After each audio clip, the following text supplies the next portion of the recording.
প্রিয় শিক্ষার্থীরা, আশা করি তোমরা সকলেই ভালো আছো। আমিও আল্লাহর রহমতে ভালোই আছি। তবে বর্তমানে আমরা সবাই একটি সংকটাপন্ন অবস্থায় আছি। কোভিড-19 বা করোনা ভাইরাসে আমরা সবাইকে গৃহবন্দী। তবে এই সময়টাকে নষ্ট করা যাবে না, আমাদের এই সময়টাকে কাজে লাগাতে হবে এবং বাসায় পড়াশোনা চালিয়ে যেতে হবে। এই জন্য বাংলাদেশ সরকার অনলাইন ক্লাস চালু করেছে। তাই আমাদের বিদ্যালয়ের পক্ষ থেকেও অনলাইন ক্লাসের ব্যবস্থা করা হয়েছে। আজ আমি তোমাদের সামনে সপ্তম শ্রেণীর বাংলা প্রথম পত্র গদ্যাংশ থেকে একটি গল্প নিয়ে এসেছি। তোমরা সবাই সপ্তম শ্রেণীর সপ্তবর্ণ বইটা বের করবে। এখন আমি তোমাদের একটি ছবি দেখাবো। কি শিক্ষার্থীরা, এখানে কি দেখতে পাচ্ছ? এখানে একটা পাখি নিশ্চয়ই তোমরা দেখতে পাচ্ছ। এখন নিচে আরেকটা পাখি আছে, দেখো। আচ্ছা, পাখিটা দেখে কিন্তু আমরা বুঝতে পারছি যে বইয়ের কোন গল্পটা তোমাদের জন্য নিয়ে এসেছি। আজকে আমি তোমাদের সামনে পাখি গল্পটি নিয়ে এসেছি। পাখি গল্পটি লিখেছেন কে? লীলা মজুমদার। আজ আমরা লীলা মজুমদার সম্পর্কে কিছু তথ্য জেনে নিব। লীলা মজুমদার 1908 খ্রিস্টাব্দে কলকাতায় রায় পরিবারে জন্মগ্রহণ করেন। তার আদি পৈতৃক নিবাস বৃহত্তর ময়মনসিংহে। আদি পৈতৃক বলতে বোঝায় পিতা যেখানে আগে বসবাস করতেন। তিনি শিশু সাহিত্যিক উপেন্দ্র কিশোর রায় চৌধুরীর বাইজি মানে ভাইয়ের মেয়ে। শিশু কিশোরদের জন্য লিখেছেন তিনি গল্প, উপন্যাস, নাটক ও প্রবন্ধ। তার লেখা আমাদের আরও উল্লেখযোগ্য কিছু বইও রয়েছে, যেমন হলদে পাখির পালক, দিন দুপুরে, বদ্রীনাথের বড়ি, গোপীর গুপ্তখাতা, আকাশ ছোঁয়া, কল্পনা। তিনি নির্মল হাস্যকর একজন ব্যক্তি ছিলেন এবং কৌতুক এবং গল্পের ঢঙের জন্য তিনি শিশু কিশোর সাহিত্যে একটি ঐশ্বর্যনীয় আসন তৈরি করে নিয়েছেন। তিনি 2007 খ্রিস্টাব্দে মৃত্যুবরণ করেন। পাখি গল্পের পাঠের উদ্দেশ্য হচ্ছে প্রাণীদের প্রতি শিক্ষার্থীদের মমত্ববোধ জাগিয়ে তোলা। মানে পাখিদের প্রতি যে আমাদের মমতা, ভালোবাসা, এটা কি আমাদের সব শিক্ষার্থীদের কি জাগিয়ে তোলা, যে পাখিদের প্রতি আমাদের যে মমত্ববোধ থাকা দরকার, সেই মমত্ববোধটাই কি আমাদের সবার ভিতরে জাগিয়ে তোলা। এখন পাঠ্য বইটা আমরা সবাই নিব। পাঠ্য বইয়ের গল্পটা আমি তোমাদের সামনে পুরোটাই পড়ব না, আমি নিজের ভাষায় তোমাদেরকে বুঝিয়ে দেওয়ার চেষ্টা করব। পাখি গল্পটি লীলা মজুমদারের চিরকালের সেরা গল্প সংকলন থেকে সংগ্রহ করা হয়েছে। হ্যাঁ, গল্পের কিশোরী কুমু, মূল চরিত্র হচ্ছে কুমু। সে একটি অ্যাক্সিডেন্টে তার একটি পা ভেঙে যায়। পা ভেঙে গেলে সে 3 মাস অসুস্থ থাকে। 3 মাস অসুস্থ থাকার পর সে খানিকটা সুস্থ হয়, কিন্তু পুরোপুরি সে সুস্থ হয় না। কিন্তু সেই অসুস্থতা নিয়ে তার পরিবার এবং কুমু খুবই চিন্তিত, কারণ সে 3 মাস তার গেছে বিছানায় শুয়ে 3 মাস কি তার পায়ে ফ্রেম লাগিয়ে চলেছে এবং এখনও সে কি পুরোপুরিভাবে সুস্থ হতে পারছে না এবং তার পাটা খানিকটা উঁচুতে পারে, কিন্তু পুরোপুরি হাঁটার মতো অবস্থায় কি সে নেই। তার জন্য তার পরিবার খুবই চিন্তিত যে তার সহপাঠীরা সবাই কি উপরে ক্লাসে উঠে যাবে, কিন্তু সে কি নিচের ক্লাসে পড়ে থাকবে। এই নিয়ে কুমুর কি ভাবনা শেষ নেই যে আমি কি করে আবার আমার সহপাঠীদের সাথে স্কুলে যেতে পারবো।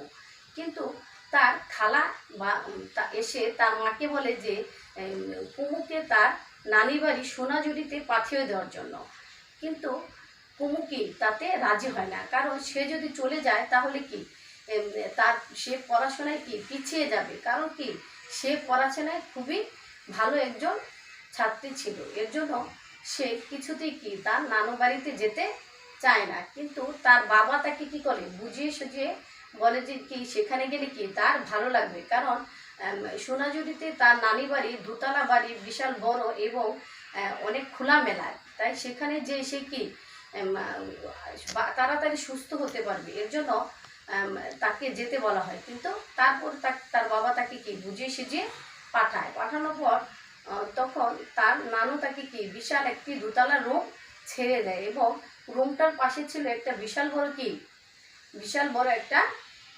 জানালা। সে জানালা পাশে সে বসে কি বাহিরের দৃশ্য দেখতো, এবং দূরে একটি কি ছিল, বিল। সেই বিলে পাখি আসতো যেত, এগুলির দৃশ্য কি সে দেখতো, তার কি খুব ভালো লাগতো। সেখানে সেখানে তার নানু বাড়িতে তার একটি ভাই ছিল, নাম ছিল কি লাটু। সেই লাটুই তার কি হলো, সঙ্গী হলো। লাটুর সাথে কি খেলতো, এবং লাটুর যে শিক্ষক ছিল তার সাথে সে কি পড়াশোনা করতো। তো সেই একদিন লাটু এবং সে যখন জানালা পাশে দাঁড়িয়েছিল, তখন কিছু পাখি এসে বিলে কি করলো, নামলো। নামলো, তখন তার নানু সেই মুহূর্তে আসলো। আসার পর তার নানুকে সে জিজ্ঞেস করলো যে এগুলো কি। তার নানু বললো যে এগুলো হচ্ছে বুনো হাঁস। এই বুনো হাঁসগুলো কি করে, কিছু শিকারী আছে বা কিছু অসাধু ব্যবসায়ী আছে, তারা কি করে এই পাখিগুলো গুলি করে মেরে খায়, না হলে কি করে এগুলি দিয়ে তারা ব্যবসা করে। কিন্তু এই কথাটা শুনে কি কুমুর কিছু ভালো লাগেনি, কারণ কুমুর পাখি খুব ভালোবাসে, এর জন্য তার এই কথাটা শুনে ভালো লাগেনি। কিন্তু লাটু কি করলো, লাটু বললো যে না, আমার যদি একটা বন্দুক থাকতো তাহলে কি আমি সেই বন্দুকটা দিয়ে আর কি করতাম, আমিও পাখি মেরে শিকার করতাম। কিন্তু কুমুর এই কথাটা শুনে ভালো লাগেনি। যে কুমু বললো যে না, তোমার পিস্তল থাকেনি তাতে কি হয়েছে, এটাই ভালো হয়েছে, যদি থাকতো তাহলে কি তুমি পাখিগুলো মেরে ফেলতে। তখন তার নানুকে সে জিজ্ঞেস করলো যে এই পাখিগুলো কোথা থেকে আসে। তখন তার নানু বলল যে যখন শীত আসে, তখন শীতের সময় উত্তরে কিছু শীতকালীন দেশ আছে, শীত প্রধান দেশ, সেখান থেকে পাখি কী করে, পাখিগুলো হাজার হাজার মাইল উড়ে আমাদের দেশে আসে শীতের দিন। সেগুলোকে আমরা সাধারণত বুনো পাখি বলে থাকি, আবার অতিথি পাখিও বলি। এগুলি আমাদের দেশে কি অতিথি পাখি হিসেবে পরিচিত। তখন সে একটি বন্দুকের আওয়াজ শুনতে পেল। সেই মুহূর্তে শুনে সে জানালার দিকে তাকালো। জানালার দিকে তাকিয়ে দেখলো যে পাখিগুলো বিল থেকে কি করছে, উড়ে উপরের দিকে উঠছে এবং কিচিমিচি করছে। কিচিমিচি করে পুনরায় আবার কি করলো, সেই বিলে আবার নেমে গেল। নেমে যাওয়ার পর ওই দিন চলে গেল। পরের দিন সকালবেলা কুমু যখন একটি পাখির আওয়াজ পেল, তখন সে বিছানা থেকে আস্তে আস্তে সে নেমে জানালার পাশে গেল। জানালার পাশে গিয়ে দেখলো যে একটা লেবু গাছের পাশে একটা পাখি কি খুব ডানা জাপড়াচ্ছে, তার ডানার পাশে একটু রক্ত লাগানো। তখন সে বুঝতে পারলো যে এই পাখিটা নিশ্চয়ই কি আঘাত পেয়েছে, বন্দুকের গুলিতে সে কি আঘাত পেয়েছে। তখন লাটুর সাহায্যে সে কি করলো, সে পাখিটাকে কি করবে সেই নিয়ে তারা দুজন আলোচনা করলো। লাটু বলল যে এই পাখিটাকে আমরা কি করব, এই পাখিটাকে আমরা বাঁচাবো। আমরা এটাকে যেখানে গুলি লেগেছে সেখানে পরিষ্কার করে সেখানে আমরা ওষুধ লাগাবো। লাটু যখন ব্যথা পেয়েছিল, ব্যথা পেলে তার বাবা তাকে একটি মলম কিনে দিয়েছিল, হলদে কালার মলম। সেই মলমটা সে তার পাখির গায়ে লাগিয়ে দিবে। কিন্তু পাখিটাকে রাখবে কোথায়, এটা নিয়ে খুব চিন্তায় পড়ে গেল যে পাখিটাকে সে রাখবে কোথায়। কুমু বলল যে আমি পাখিটাকে রাখবো আমার বিছানায়, লেপের ভিতর। কিন্তু এটা তো করা যাবে না, কারণ তার নানু কি সেই পাখিটাকে পছন্দ করবে না, হয়তো বা বলবে যে এই পাখিটা কি খুব খারাপ, পচা, এটাকে ফেলে দাও। তার জন্য সে চিন্তায় পড়ে গেল যে পাখিটাকে কোথায় রাখবে। তখন লাটু বলল যে পাখিটাকে আমরা একটা কাজ করব, একটা ঝুড়ি বানাবো। সেই ঝুড়ির ভিতরে আমরা কিছু খড়কুটা দিয়ে সেখানে বাসা বানিয়ে আমরা কি করব, লেবু গাছের উপরে কি তাকে থাকার ব্যবস্থা করব, এবং সেখানে সে কি গাছ থেকে পোকামাকড় ঠুকরিয়ে ঠুকরে খাবে। তখন দুইজনে কি করলো, কুমু জানালে দিয়ে দেখলো এবং লাট্টু বাহিরে গেল। বাহিরে গিয়ে সে কি করলো, সে ঝুড়িটা নিয়ে গিয়ে সেখানে পাখিটাকে সুন্দর করে কি করলো, আস্তে আস্তে বসিয়ে দিল এবং তার মলমটা লাগিয়ে একটা কাপড় বেঁধে দিল।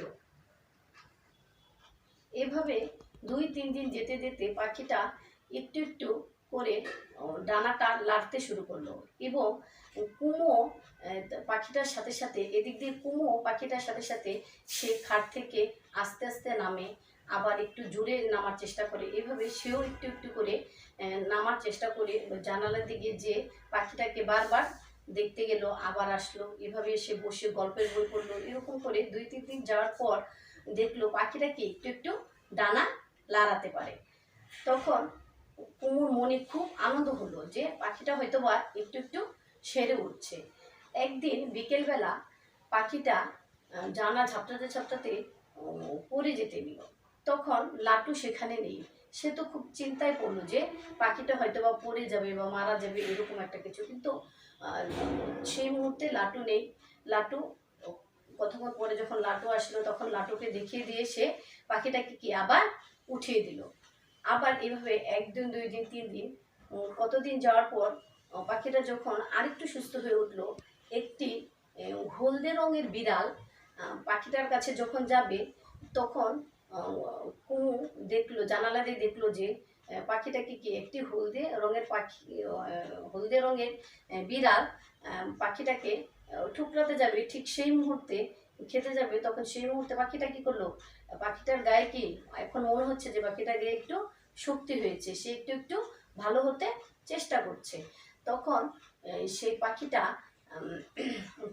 বিড়ালটাকে ঠুকুর দিয়ে ধাওয়ে দিল। তখন কুমুর খুব আনন্দ হলো যে হ্যাঁ, এখন আমার পাখিটা কি হচ্ছে, আস্তে আস্তে সুস্থ হয়ে যাচ্ছে। এরকম 1 দিন 2 দিন 3 দিন করে 1 মাস যখন কেটে গেল, তখন কুমু কি করলো, আস্তে আস্তে এদিক থেকে পাখিও সুস্থ হচ্ছে, ওদিক থেকে কুমুও আস্তে আস্তে করে সুস্থ হতে লাগছে। সে তাড়াতাড়ি পাখিটার তাগিদে সে তাড়াতাড়ি হেঁটে জানালার কাছে যে যাচ্ছে পাখিটাকে দেখতে, আবার হাঁটছে, আবার এখান থেকে ওইখানে হাঁটছে কুমু। তারপর যখন একদিন বিকেলবেলা দেখলো যে অনেকগুলো বুনো হাঁস কি উড়ে যাচ্ছে। উড়ে যাওয়ার সেই বুনো হাঁসগুলো যখন উড়ে যাচ্ছে, সেই যে লাটু এবং কুমু যে বুনো হাঁসটাকে যত্ন নিচ্ছিল, মরম লাগাচ্ছিল, সেই হাঁসটাও কী করলো, বুনো হাঁসটাও কী করলো, ওড়ার চেষ্টা করলো। তখন কুমুর খুব ভালো লাগছিল যে পাখিটা হয়তো পুরোপুরি সুস্থ হয়ে গেছে। তখন কুমু কী করলো, জানাল দিয়ে তাকে দেখতে থাকলো। তখন পাখিটা একটু একটু উড়ে যখন দলে যেতে চাইলো, ওই ওই একজাক পাখির দলে, তখন একটু পিছিয়ে ছিল পাখিটা। কিন্তু তারপরেও কি কুমু মনে করলো যে না, এক পর্যায়ে সে কি পাখিটা যে ঠিকই তার দলে ভিড়ে দলের সাথে উড়ে যাবে। এরকম আস্তে আস্তে দেখতে দেখতে দেখলো যে সত্যি সে পাখিটার সাথে কি আস্তে আস্তে করে উড়ে দলে মিশে গেল। এরকম এদিক দিয়ে কুমু আস্তে আস্তে কি সে নিজের বিছানা ঠিক করতে লাগলো, নিজের কাপড় নিজে ধোয়, নিজে গোসল করে। এভাবে কি আস্তে আস্তে সেও পুরোপুরিভাবে মোটামুটি সম্পূর্ণ সুস্থ হয়ে উঠলো। এখন 1 মাস পর সে কি করলো, তার মা বাবাকে চিঠি লিখলো যে মা বাবা, আমি কি সুস্থ হয়ে গেছি, আমার পড়ার সহপাঠীদের তোমরা বলবে যে আমি কি ঠিকই পরীক্ষা দিতে পারবো, আমি কি নিচের ক্লাসে পড়ে থাকবো না, আমি উপরে ক্লাসে উঠতে পারবো। তখন লাটু এবং পরবর্তীতে লাটু এবং কুমু কি করলো, তার নানুকে কি সেই গল্পটা শোনালো, পাখির গল্প। তখন তার নানু বললো যে তোমরা আগে কেন আমাকে বলোনি, কারণ পাখি যে আমিও বড্ড ভালোবাসি। আচ্ছা শিক্ষার্থীরা, তাহলে আমি আগেই বলেছি যে তোমরা পাঠের উদ্দেশ্য হচ্ছে প্রাণীদের প্রতি শিক্ষার্থীদের মমত্ববোধ কি জাগ্রত করা। গল্পটির একটি অসাধারণ দিক কিন্তু পাখি সেরে ওঠার প্রতিটি ধাপে কুমু সেরে উঠেছে। পাখিটা যেরকম প্রতিটি ধাপে সেরে উঠেছে, কুমু কি সেই ধাপে ধাপে, হ্যাঁ, কুমু সেরে উঠেছে। মানে পাখি সেরে ওঠার প্রেরণা থেকে কিন্তু কুমু সেরে ওঠার প্রেরণা সেই পাখি থেকে সে পেল।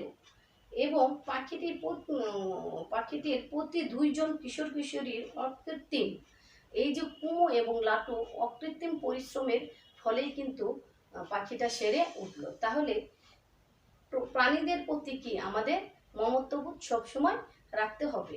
প্রাণীদের কোনো, আমাদের যেরকম বাঁচার অধিকার আছে, সেরকম পশু পাখিরও কি বাঁচার অধিকার আছে। তাদেরকে আমরা কি করব, সাহায্য সহযোগিতা, কোনো বিপদে পড়লে বা কিছু হলে তাহলে আমরা কি তাদেরকে সাহায্য করব।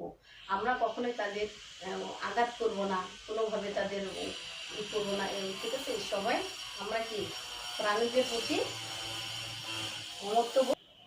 মমত্ববোধ জাগিয়ে তুলব। এবং পাখি, পশু পাখি, কীট পতঙ্গ, গাছপালা সবারই কি বাঁচার অধিকার রয়েছে। সবাইকে সবার প্রতি কি আমাদের ভালোবাসা এবং তাদের প্রতি আমরা কি সবাই যত্নশীল হব। আচ্ছা শিক্ষার্থীরা, তাহলে আমরা পাখি গল্প সম্পর্কে আলোকপাত করলাম এবং তোমাদের বোঝাতে চেষ্টা করলাম। এখন তোমাদের আমি বাড়ির কাজ দেব। তোমাদের পাঠ্য বইয়ের গল্পটা তোমরা পুরাটা আবার পড়বে এবং শব্দ অর্থগুলি যে আছে শব্দ অর্থ এবং পাঠ পরিচিতি এবং লেখক পরিচিতি পুরাটাই পড়বে এবং এখান থেকে তোমাদের বহু নির্বাচনীয় প্রশ্ন আসে। সেই বহু নির্বাচনীয় প্রশ্ন তোমরা বাসায় পড়বে এবং বাসায় খাতায় আমি যেভাবে স্কুলে করাই তোমাদের সেভাবে বহু নির্বাচনীয় প্রশ্ন কি 10টা করার চেষ্টা করবে। তোমাদের আজকে এটাই বাড়ির কাজ এবং আজকে এখানে ক্লাস শেষ। আগামীকাল তোমাদের সঙ্গে আবার অন্য একটা বিষয় নিয়ে তোমাদের সামনে আমি হাজির হব।